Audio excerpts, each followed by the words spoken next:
तो superposition of waves का ये रहा हमारा पार्ट 3। ओके, तो देखो अब इसमें क्या बोला है उसने। इसमें बोला है कि एक वायर है जिसकी लेंथ कितनी है, 1 मीटर। हाँ, तो वायर की लेंथ हो गई 1 मीटर।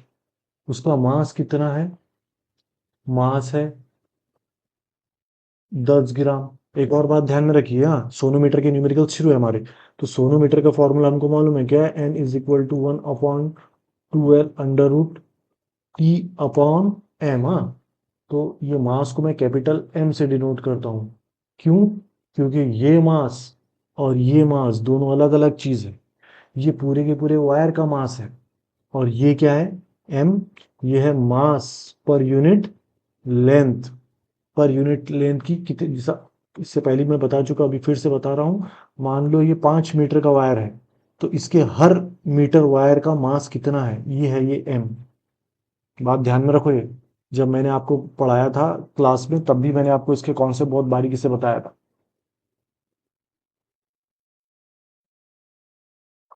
ठीक है, ओके। तो इसका एम की वैल्यू कितनी हुई, कैपिटल एम बाय एल, यानी कि 10 ग्राम ही हुई। तो स्मॉल एम की वैल्यू कितनी हुई, 10 × 10⁻³ या हम इसको लिख सकते हैं 10⁻²kg, है ना। यहाँ पर कुछ नहीं, मतलब +1 है ना, +1 -3 बोल तो -2। ठीक है, तो ये गिवन है और दिया हुआ है it has to vibrate with fundamental frequency. Frequency की वैल्यू दी हुई है, फ्रीक्वेंसी की वैल्यू दी हुई है 50 हर्ट्ज। ये भी ऐसा है, ये भी ऐसा है और ये भी ऐसा है। इसको तो हम लोगों ने कन्वर्ट कर लिया ना। अब क्या बोल रहा है वो देखो। तो बोलता टेंशन की वैल्यू कितनी होगी, मतलब टी कैलकुलेट करना है, टी की वैल्यू कितनी होगी। ठीक है, कितना टेंशन अप्लाइड करना पड़ेगा 1 मीटर वायर और 10 ग्राम वायर पर, अगर इसको 50 मेगाहर्ट्ज की फ्रीक्वेंसी के साथ वाइब्रेट करना हो तो। ये हमसे पूछा गया है, तो ये टी कैलकुलेट करना है हमको, है ना। टी अंडर रूट में, अंडर रूट हटाने के लिए पहले ऑलरेडी ये न्यूमेरिकल कर चुके हम लोग, ऐसा न्यूमेरिकल। इसको दोनों साइड स्क्वायर करेंगे, दोनों साइड स्क्वायर करेंगे तो ये हो जाएगा एन स्क्वायर। ये इधर आ जाएगा तो ये हो जाएगा 4। ये इधर आ जाएगा तो हो जाएगा एल स्क्वायर। फिर ये एम भी इधर आ जाएगा, लेकिन स्क्वायर करे ना, पूरे इसको स्क्वायर करे तो ये स्क्वायर से ये अंडर रूट कैंसल, तो एम का स्क्वायर नहीं आएगा, एम का। और ये यहाँ पर क्या बचेगा, ठीक है। तो टी किसके बराबर हुआ, 4। एन की वैल्यू कितनी है, 50। तो यहाँ पर आ जाएगा 50 का स्क्वायर। एल की वैल्यू कितनी है, 1, तो ये तो हम लिखेंगे नहीं। एम की वैल्यू कितनी है, 10⁻⁻²। तो टी की वैल्यू कितनी है, देखो ये 4 और ये 5 का स्क्वायर कितना होगा, 25, और एक जीरो का स्क्वायर कितना होगा, 2 जीरो। तो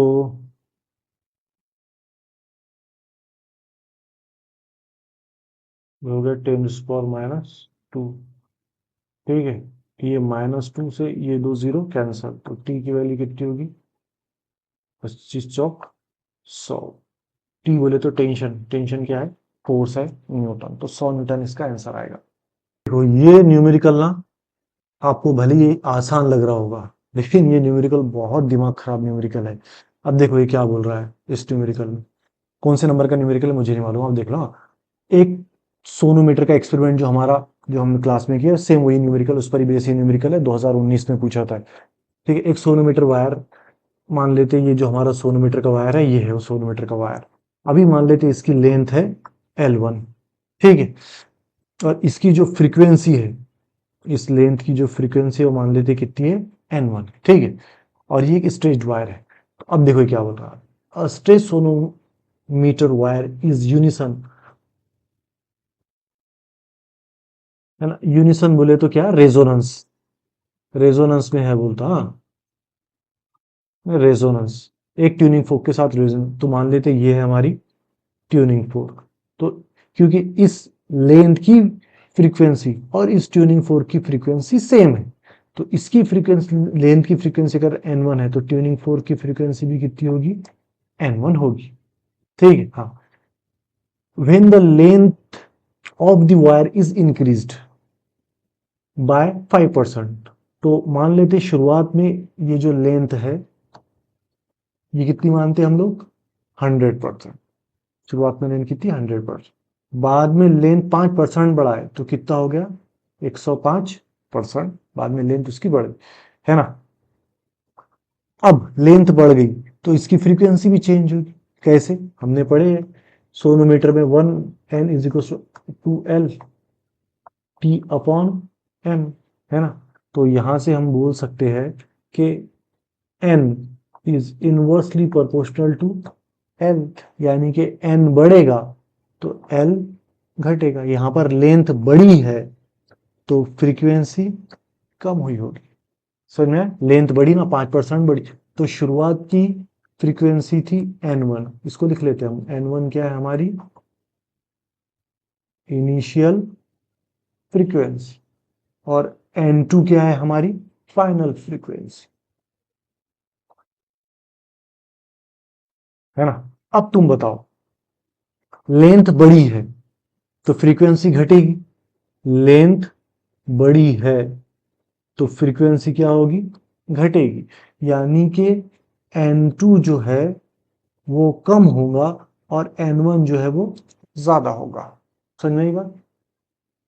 क्यों हम ऐसा लिख रहे हैं, इसलिए हम ऐसा लिख रहे हैं क्योंकि हमको मालूम है बीट फ्रीक्वेंसी किसके बराबर होती है, n1 माइनस n2।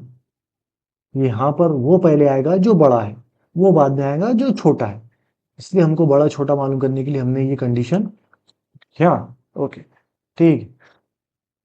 हाँ, अब देखो आगे, the number of beats here per second is 10, beats कितनी है, 10।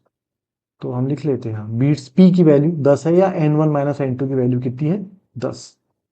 तो 10 बीट्स कितनी है, 10, n1 माइनस n2 कितना है, 10। ठीक, फाइंड द फ्रीक्वेंसी, तो क्या मालूम करना है हमको,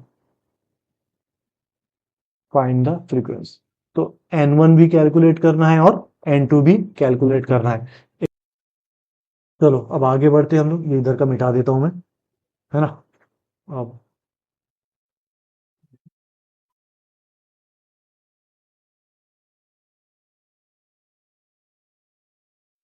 ठीक है, हाँ। अब ये आ गया हमारे पास, तो अगर एक भी फ्रीक्वेंसी हमको मालूम पड़ गई, इसमें से एक भी फ्रीक्वेंसी अगर हमको मालूम पड़ जाती, हम दूसरी फ्रीक्वेंसी बता सकते हैं। कैसे, देखो एक सिंपल सी बात बताता मैं आपको। मान लो एक ट्यूनिंग फोर्क है, ये ट्यूनिंग फोर्क है, इसकी जो फ्रीक्वेंसी है वो मान लो 256 है। ये एक ट्यूनिंग फोर्क है, इसकी फ्रीक्वेंसी मान लो 250 है।